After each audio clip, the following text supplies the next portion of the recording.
आपने नहीं सुना होगा, है ना, क्योंकि हरित प्रदूषण नाम की कोई चीज़ ही नहीं होती है। ठीक, कौन कौन से होते हैं?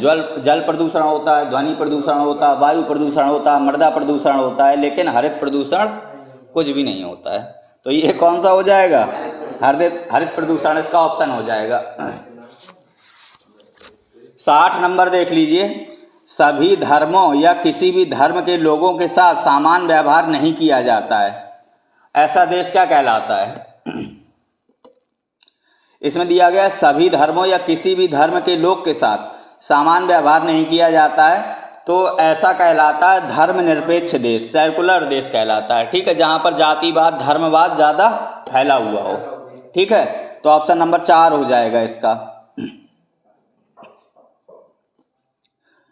अब देखो जनतांत्रिक क्या होता है, इसमें ऑप्शन नंबर ए पे दिया गया जनतांत्रिक, तो जनता के लिए जनता के द्वारा शासन, ठीक है, जनतांत्रिक कहलाता है या डेमोक्रेटिकल कहलाता है। ठीक है, डेमोक्रेटिक कहलाता है। धार्मिक का मतलब है जो सभी धर्मों को सामान्य मान्यता देता हो। ठीक है, और गैर धर्मनिरपेक्ष का देश है जिसका राज्य स्तर पर कोई भी धर्म ना हो। ठीक है, धर्मनिरपेक्ष देश है जिसका राज्य स्तर पर बहुत सारे धर्म हो। ठीक है, जिस धर्म का नेता बन गया वही धर्म को बढ़ावा देने लगा, तो यही वाला ऑप्शन सही हो जाएगा। मैन्युफैक्चरिंग का प्रमुख परिवर्तन होते हैं, तो देखो मैन्युफैक्चरिंग जब की जाती है तो मैन्युफैक्चरिंग किससे संबंधित हो सकती है? देखिए ऑप्शन देखिए, हरित क्रांति से। तो हरित क्रांति में आप गेहूं की मैन्युफैक्चरिंग करते हैं क्या? मैन्युफैक्चरिंग का अर्थ होता है किसी मशीन के द्वारा उसका निर्माण किया जाना। ठीक है, तो गेहूं की तो मैन्युफैक्चरिंग हो नहीं सकती क्योंकि पेड़ पे लगता है।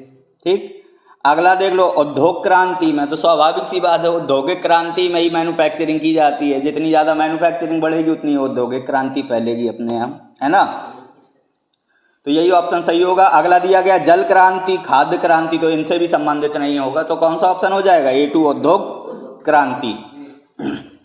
पहली उद्योग क्रांति की शुरुआत कब हुई थी? औद्योगिक क्रांति की जो शुरुआत हुई थी वो 1800 ईस्वी से हुई थी। कब हुई थी?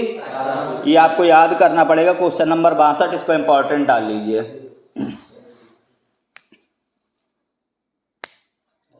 अब देखो अगला 63 नंबर देख लीजिए, कठिन कौशल है, ए हार्ड स्किल इज, है ना,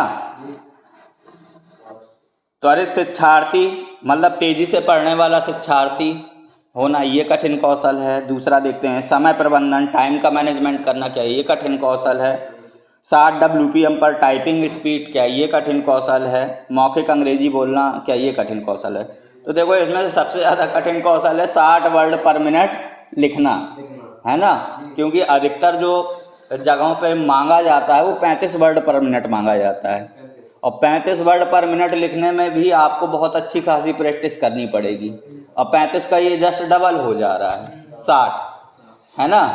तो आपकी उंगलियां इतनी तेज चलनी चाहिए टाइपराइटर पे कि जिसकी कोई सीमा ना हो, तब आप 60 वर्ड पर सेकंड निकाल पाएंगे। तो कठिन कौशल के अंतर्गत क्या आता है? 60 WPM स्पीड। अगला देख लीजिए 64 नंबर का क्वेश्चन, अपने आप को विकसित करने के लिए आपको चाहिए, ऑप्शन नंबर ए दिया गया अपने कार्यालय को जाने, ठीक है, नो योर ऑफिस। दूसरा दिया गया खुद को जाने, नो योर सेल्फ। तीसरा दिया गया अपने संस्थान को जाने, नो योर इंस्टीट्यूट। चौथा दिया गया अपने देश को जाने, नो योर कंट्री। तो अपने आप को विकसित करने के लिए सबसे अच्छा तरीका होता है कि खुद को पहचाने, खुद के अंदर क्या स्किल हैं उनको इम्प्रूव करें, है ना, और नित नई चीज़ें सीखें। तो सबसे पहले तो आपको खुद पता होना चाहिए कि आपको क्या आता है क्या नहीं आता, आप क्या करने में सक्षम हो, आपकी रुचि किस चीज़ में है ना। तो ऐसे कार्य क्षेत्र को चुनो जिसमें आपकी रुचि है। मान लीजिए आप फोटोग्राफी करना चाहते हो या आपको इमेज लेने का अच्छा खासा आइडिया है, पहले से ही जन्मजात है ये, है ना, कि आप दृश्यों को पहचान जाते हो, लोगों के विपरीत दूसरी नज़रों से देखते हो चीज़ों को, है ना। लोगों को वो एक साधारण चित्र दिखता है लेकिन उस पर आपको एक आर्ट दिखती है। तो आपको फोटोग्राफर के क्षेत्र में आना चाहिए। अगर आपको मशीनों से लगाव है तो आपको ITI में आना चाहिए या किसी इंजीनियरिंग क्षेत्र में आना चाहिए, है ना। तो ये आपको पहले खुद को पहचानना होगा कि आपका लगाव किस क्षेत्र में है, आपको आता क्या क्या है। देखिए जो बच्चा होता है वो बचपन से ही किसी ना किसी चीज़ में रुचि लेता आता है, अगर वो सही तरीके से पढ़ा, अगर सही एनवायरनमेंट में रहा है।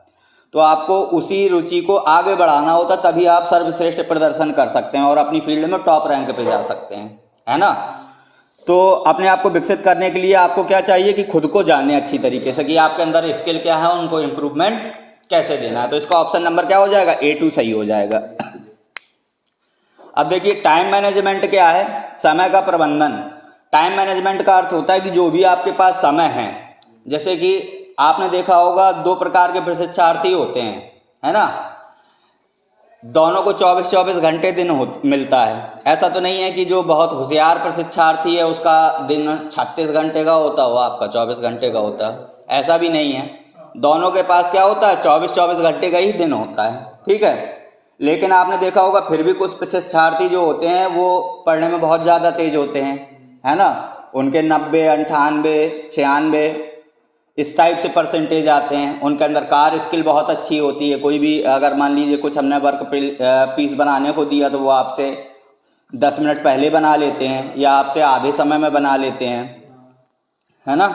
तो कैसे होता है ये चीज़ें, ये एक्चुअल में होता है, ये उनका टाइम मैनेजमेंट है। अपने टाइम का सही उपयोग करना, उसको मैनेज करना कि हमें कौन सा काम कितने समय के लिए और कब करना है। जब ये चीज़ें आप फॉलो करने लगते हो तो कुछ नहीं, आपका 30 दिनों में निखार आने लगता है ना। अगर आप एक सही समय सारणी को बना लोगे और उसमें आप डिसाइड कर लोगे कि इतनी टाइम तक मुझे डेली का 2 घंटे वर्कशॉप में जाना है ना, और 2 घंटे थ्योरी की किताब पढ़नी है, 2 घंटे टीचर की क्लास लेनी है, उसके बाद 2 घंटे मल्टीपल चॉइस को सॉल्व करना है ना।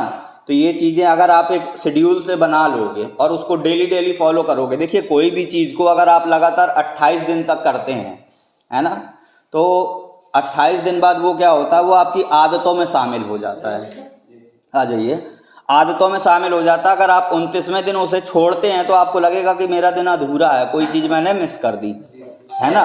तो यही होता है टाइम मैनेजमेंट। अगर आप अपने टाइम को आप सही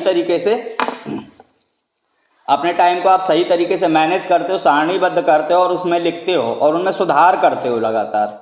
ऐसा नहीं कि आपने जो लिख लिया अगर फॉलो नहीं हो रहा तो उसमें कुछ इंटरचेंज कीजिए, जब तक वो ऐसा नहीं बन जा रहा है कि जो आपसे फॉलो होने लगे।